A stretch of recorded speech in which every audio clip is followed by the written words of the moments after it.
Mount Redtooth, its top littered with man-made eyes that stare into the endless depths of space. Tonight, the Champion of Light will depend on them to pick out a message from the ether.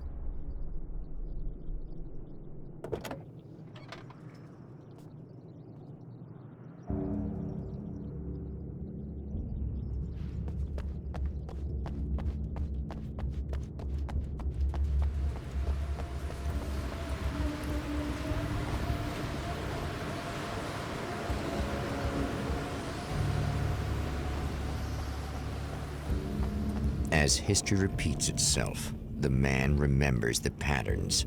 He knows that he needs the missing part for the telescope.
Oh, praise be. You guys are coming through for me.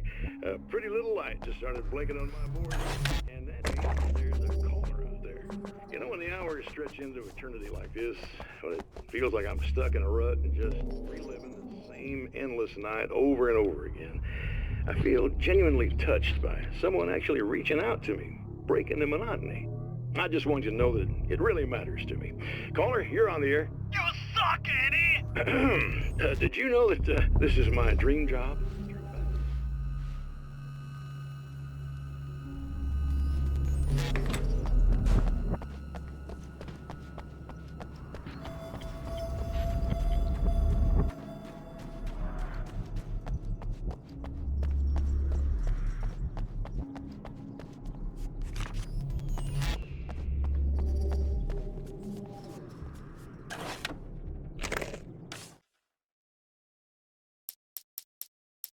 The atmosphere in the projection booth at the drive-in was charged, almost unreal.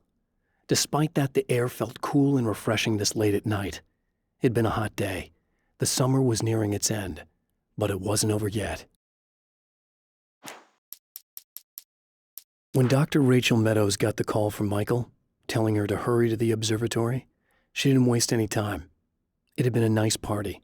She'd had a good time, but her social life would always play second fiddle to the mysteries of space. Michael never showed up, of course. He pulled over at the wrong rest stop. She never even thought about him at the time. The phenomenon in the sky above her was too fascinating.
I've seen the enemy, and it's me.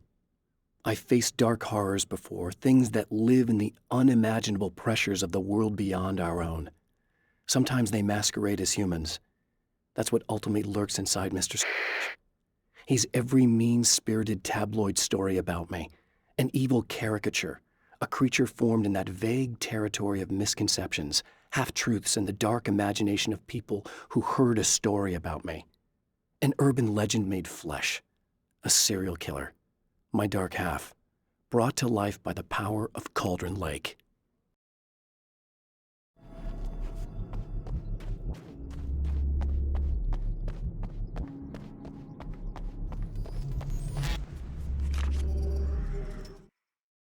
There are places where our world is worn thin and another reality brushes against ours. One such site is Cauldron Lake near Bright Falls, Washington. But there are others. That other reality is dark, vast, and malleable, always in flux. In its depths dwell vast forces and alien energies. They're dangerous. But in one of these places, if you know how, you can channel the power of that place and use it to shape reality.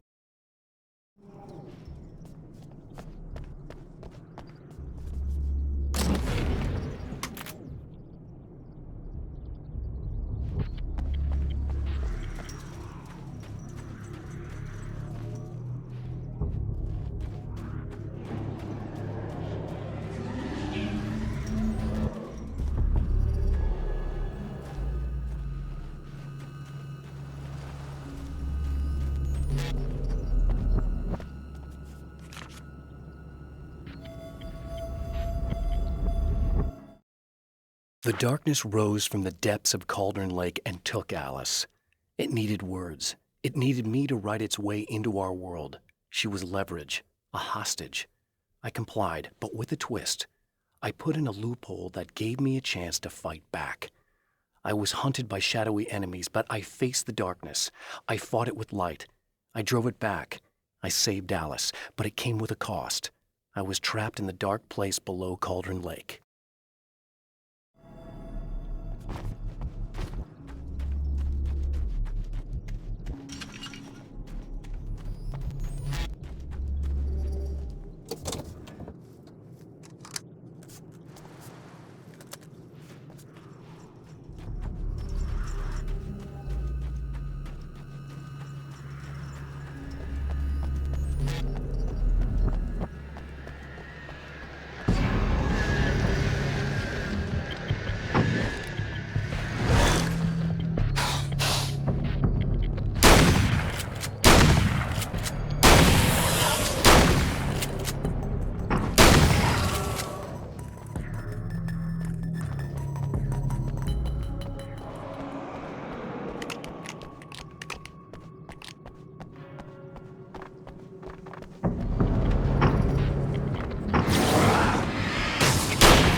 Stories come naturally to us.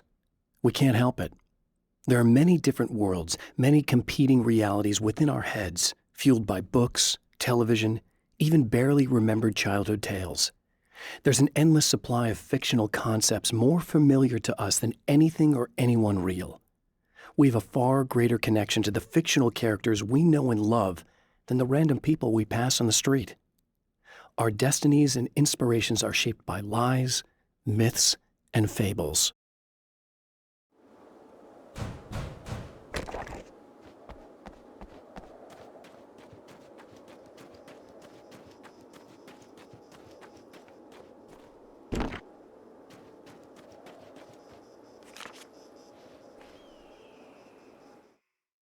The Taken may well be the tool the darkness favors over any other.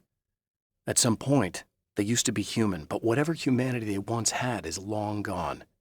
Now they're just shells covered and filled by darkness. The Taken Mr.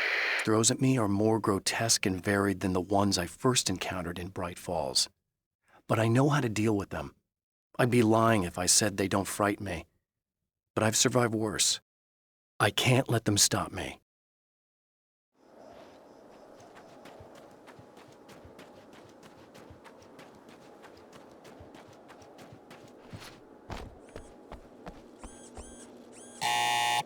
It's you! How dare you! No, wait. It isn't you, is it? I suppose you'd better come in. I'll unlock the door. Thanks.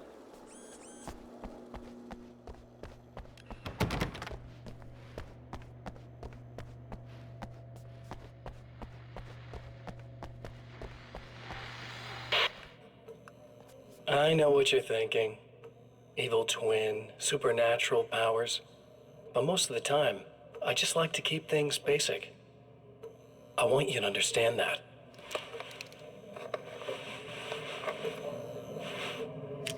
Like this. Need to get your hands dirty?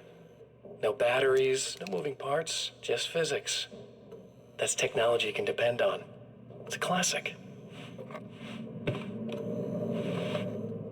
Speaking of classics, you need to be careful with this one now.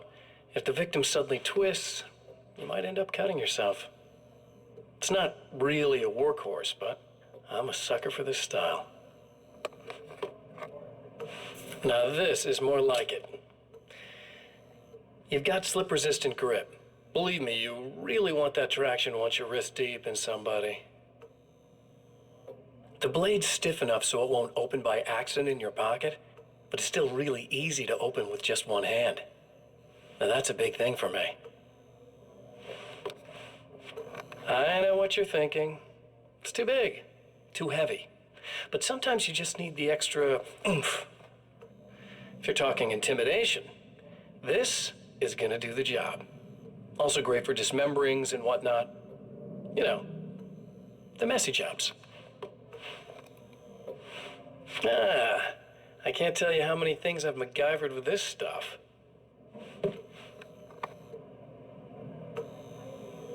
Okay, now, guns. Not a big fan.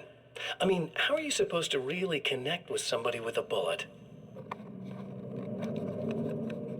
I want you to understand that. I take pride in what I do. We can't both be worthless hacks, can we?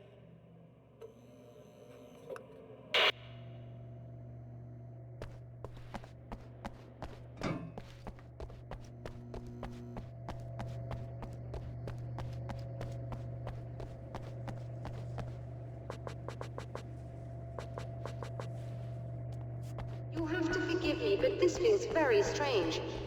It seems like this has all happened before. I have the replacement part for your telescope, Doctor. All right, let's get it installed.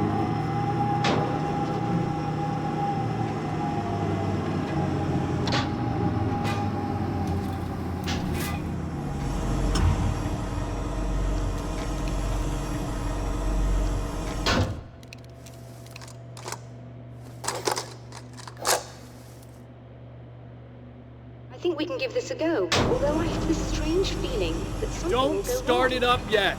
There's a problem with the coolant system. Yes, that's right. I remember. All right, then. If they're sabotaging it, they'll be at the primary coolant pipe outside. If you can secure it, we should be ready to pick up the signal. That is why you're here, isn't it? Yes, it is. I'll take care of it. Before you go, if you have the time, I'd appreciate if you came up here and explained a few things. All of this is very strange to me.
Drones hate the light, am I correct?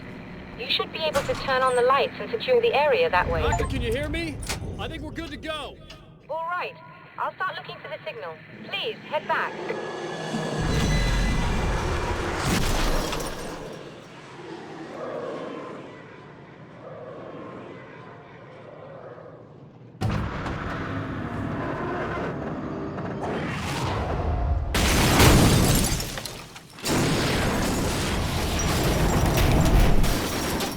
I guess they didn't like that.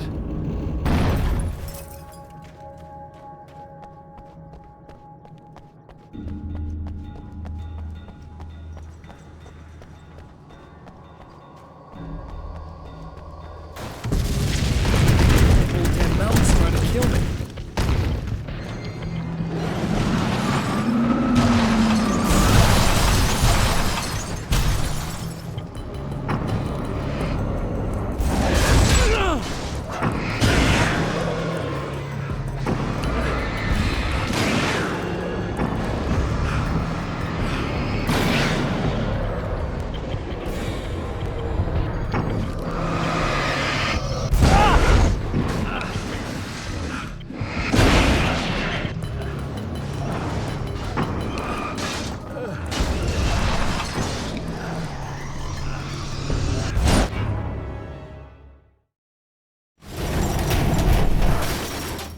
I guess they didn't like that.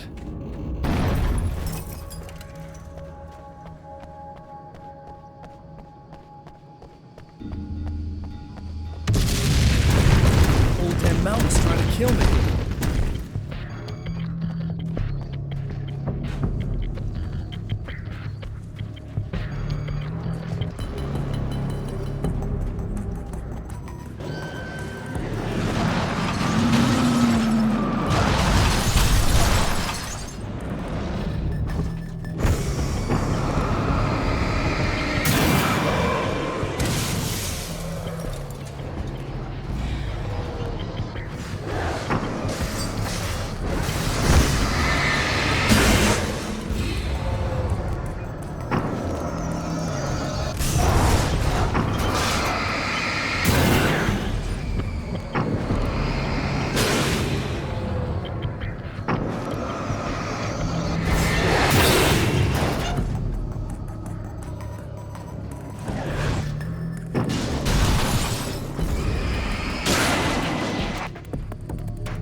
Shit! Wrong way.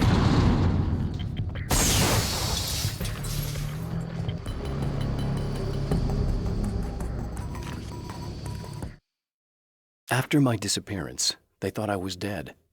I might as well have been. I know it's been 2 years. I know Alice has moved on. I've tried to find a way back to her, back to my life, but escaping the dark place is almost impossible. Time does strange things here, but dreams and radio signals can pierce the veil between the worlds. I catch glimpses and echoes of the world. Sometimes I send messages out. I can only pray that they hear them.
find the signal?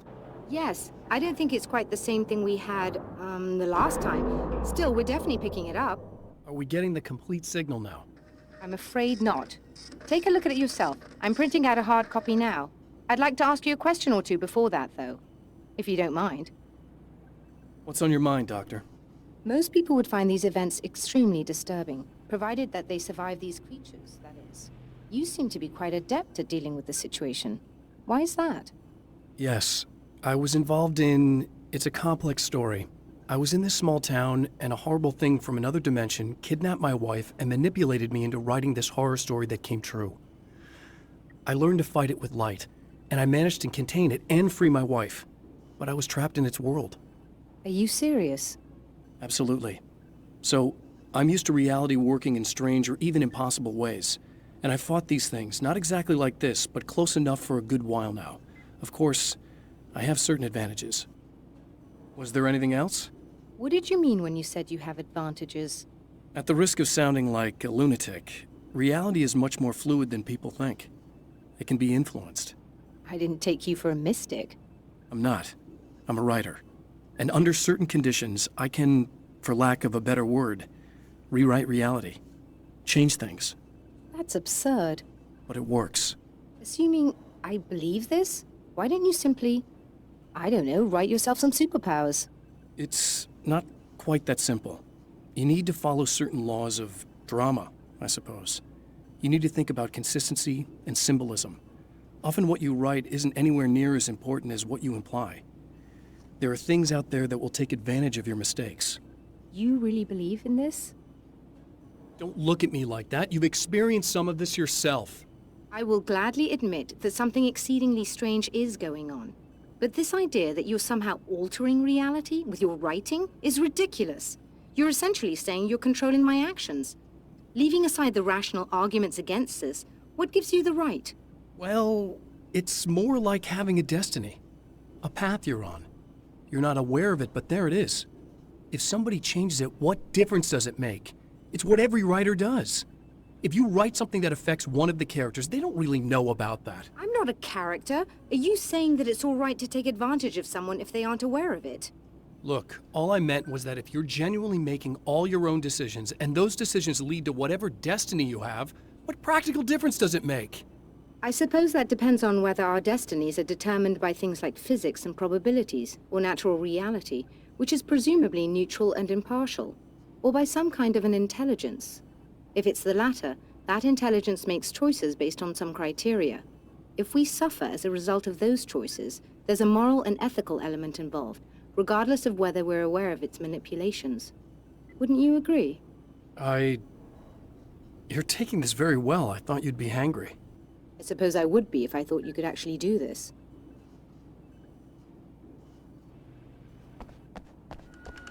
Another printout. Another signal fragment. The message is still not complete, but it's another piece of the weapon he has built against his adversary. Mere words on a piece of paper, but in the right hands, they will hold back the darkness